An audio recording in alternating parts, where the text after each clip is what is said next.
तो इस चैप्टर का नाम क्या है? बहुपद।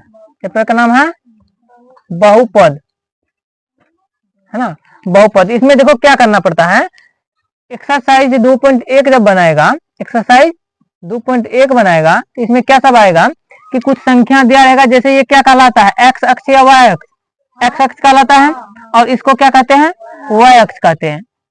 अगर ये एक्स अक्ष कहलाता है क्षैतिज रेखा और ऊर्ध्वाधर रेखा को क्या कहते हैं जी, वाई अक्ष कहते हैं। और वाई अक्ष में क्या पूछेगा, क्वेश्चन ऐसे पूछेगा, जैसे देखो ये एक्स अक्ष है और ये क्या है, वाई अक्ष, ऐसे कुछ ऐसे लाइन खींचा रहेगा, समझ गया। इसमें कहेगा शून्यकों की संख्या कितना है, तो शून्यकों की संख्या उसको कहते हैं, एक्स अक्ष को कोई भी जो रेखा अलग से कोई रेखा, जैसे दूसरा रेखा, ये दोनों रेखा तो रहेगा ही, अगर कोई अलग से ये रेखा जैसे खींचा गया है, ये रेखा एक्स अक्ष पर कितना बार कट रहा है, एक्स अक्ष पर कितना बार मिल रहा है, उसी को क्या कहते हैं, शून्यकों की संख्या। जितना बार इस एक्स अक्ष को ये रेखा जो है काटा हुआ है, उतना बार ये क्या कहलाएगा, शून्यकों की संख्या। अब बताओ इसमें जो हम खींचे हैं, देखो यहाँ से एक बार यहाँ पर कटा, एक बार यहाँ पर कटा, और इसके बाद ये आया यहाँ से यहाँ काटा एक बार, कितना बार हुआ, 2 बार, फिर यहाँ गया और एक बार यहाँ पर कटा, 3, एक 4, एक 5, कितना बार कटा है, 5 बार। इसका मतलब शून्यकों की संख्या 5। शून्यकों की संख्या कितना हो जाएगा जी, शून्यकों की संख्या 5 हो जाएगा, शून्यकों की संख्या 5 हो जाएगा, समझ गया।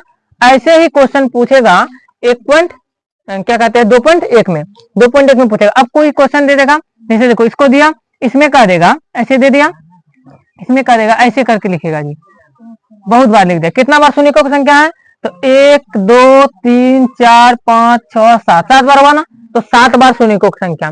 ऐसे ही एक लाइन और खींचते हैं, देखो ये एक्स अक्ष और वाई अक्ष है, इसमें क्या करेगा, ऐसे आएगा और यहीं से घूर के गया है।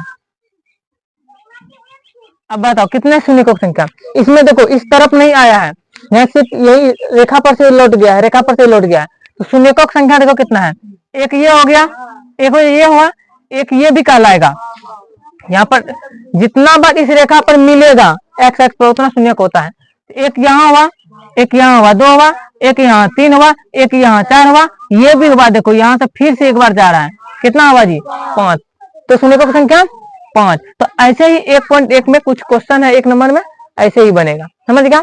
अब 2.2 को बनाने के लिए, 2.1 में है जैसे क्वेश्चन, 2.2 एक्सरसाइज को बनाने के लिए कुछ सूत्र है। जैसे पूछा जाएगा अल्फा प्लस बीटा बराबर क्या होता है, अल्फा प्लस बीटा बराबर होता है -b/a, -b/a होता है अल्फा प्लस बीटा बराबर। एक होता है अल्फा इंटू बीटा बराबर क्या होता है, तो अल्फा इंटू बीटा होता है c/a, c/a alpha into beta.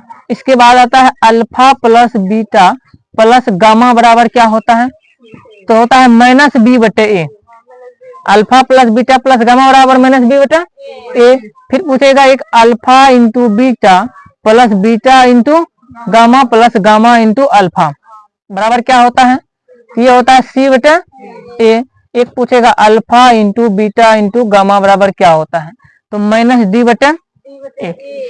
इतना सूत्र लगेगा ही है, इतना सूत्र पे बनेगा कितना चैप्टर, 2.2 का। तो अल्फा प्लस बीटा बराबर क्या होता है, -b/a, अल्फा इंटू बीटा बराबर c/a, alpha plus beta plus gamma बराबर -b/a होता है, और alpha into beta plus beta into gamma plus gamma into alpha बराबर c/a, alpha into beta into gamma बराबर d/a। इसको याद करना बहुत आसान है। देखो अल्फा प्लस बीटा दोनों में जोड़ आ रहा है तो -b/a, गुना आ रहा है तो c/a, फिर देखो इसमें तीनों में जोड़ आ रहा है तो यही चीज इसमें भी जोड़ आ रहा था -b/a, इसमें गुना आ रहा है ना, इसमें 2 को एक जगह गुना करके जोड़ा गया है। जैसे देखो यहाँ पे जोड़ है बीच में, 2 को गुना के alpha into beta plus beta into gamma plus gamma into alpha, 2 को एक जगह करके जोड़ा गया है ना, तो c/a। ये दोनों तो एक ही फॉर्मूला है, यहाँ पे एक थोड़ा लगा देता है, तीनों अगर गुना में रहेगा तो -d/a। इतना ही फॉर्मूला पे ये क्या बन जाएगा, 2.2। और इसको बनाने के लिए एक सूत्र का जरूरत पड़ेगा जिसको कहते हैं द्विघात बहुपद। क्या कहते हैं, द्विघात बहुपद ज्ञात करने का सूत्र, द्विघात बहुपद। तो द्विघात बहुपद बराबर सूत्र क्या होता है, द्विघात बहुपद बराबर सूत्र होता है, देखो द्विघात बहुपद बराबर होता है x² minus alpha plus beta into x plus alpha into beta. देखो अल्फा प्लस बीटा का मतलब होता है शून्यकों का योगफल, ये है शून्यकों का योगफल। अल्फा इंटू बीटा मतलब शून्यकों का गुणनफल, गुना है तो गुणनफल, योग जोड़ है तो योगफल।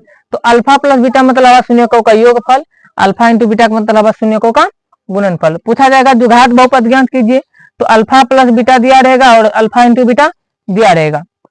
तो इसमें अल्फा प्लस बीटा का मान बैठाना है और अल्फा इंटू बीटा का मान बैठाना है, इससे निकलेगा। इसमें देखो हिंदी में लिखना है तो एक्स स्क्वायर माइनस शून्यकों का योगफल इंटू एक्स प्लस शून्यकों का गुणनफल, होगा कि नहीं? ये सूत्र है द्विघात बहुपद ज्ञात करने का सूत्र। तो द्विघात बहुपद इससे ज्ञात हो जाएगा। भाज्य बराबर भाजक गुना भागफल जोड़ शेषफल, ये तो पहले चैप्टर में ही समझ गया है। आगे 2.3 में जो बनाना पड़ेगा भागा जो है, तो उसको ज्ञात करने के लिए वो सूत्र लगेगा। ये सूत्र पे क्या होगा, पूरा चैप्टर बन जाएगा। अब देखो यहाँ पर मान लो एक क्वेश्चन पूछेगा यदि शून्यकों का योगफल 5 है, शून्यकों का योगफल 5 है, इसका मतलब अल्फा प्लस बीटा 5 होगा। पूछा क्वेश्चन कहेगा यदि किसी बहुपद के शून्यकों का योगफल 5 है और गुणनफल 8 है तो द्विघात बहुपद ज्ञात कीजिए। तो क्या करना है, लिखना है शून्यकों का योगफल को अल्फा प्लस बीटा सूचित करते हैं, तो अल्फा प्लस बीटा बराबर 5 लिखे, अल्फा इंटू बीटा शून्यकों का गुणनफल हो गया, कितना दिया था 8 दिया था, कहा ना कि शून्यकों का योगफल 5 है, शून्यकों का गुणनफल 8 है, तो द्विघात बहुपद ज्ञात कीजिए। तो ऐसे ही लिखना है योगफल बराबर इतना, गुणनफल इतना।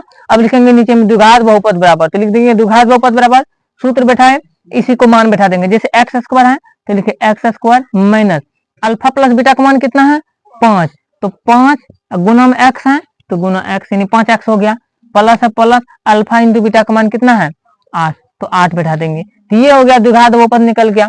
अगर यहाँ पे बटे में चिन्ह रहता तो और भी एलसीएम लेकर निकालते। जैसे एक और हम लेते हैं, जैसे देखो एक क्वेश्चन कहा अल्फा प्लस बीटा बराबर 2/3 है, अल्फा प्लस बीटा बराबर 2/3 है और अल्फा इंटू बीटा जो है ये 4/3 है, 4/3 है अल्फा इंटू बीटा। इसको हम डालते हैं। जैसे देखो अल्फा प्लस बीटा कितना कहा 2/3 शून्यकों का योगफल है और शून्यकों का गुणनफल 4/3 है, तो द्विघात बहुपद ज्ञात कीजिए, इतना लिखना है।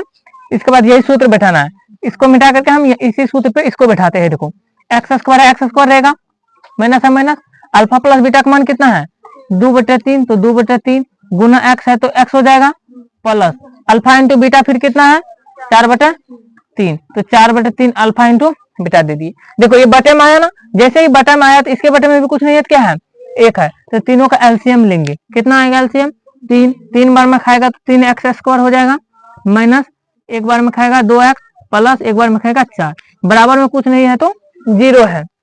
द्विघात बहुपद को सूचित करते हैं 0 बराबर में से। अब देखो इसके बटे में भी 1 का कुछ नहीं है तो 1 से ऊपर को गुना करेगा तो कितना होगा 3x square minus 2x plus 4 बराबर इधर 3 गुना 0 कर देगा तो 0। यही है द्विघात बहुपद, तो लिख देंगे अतः द्विघात बहुपद बराबर इतना है। ऐसे ही बनाना है, समझ में आया। और एक क्वेश्चन पूछेगा तो उसको 2.1 में समझाते हैं। इसमें क्या है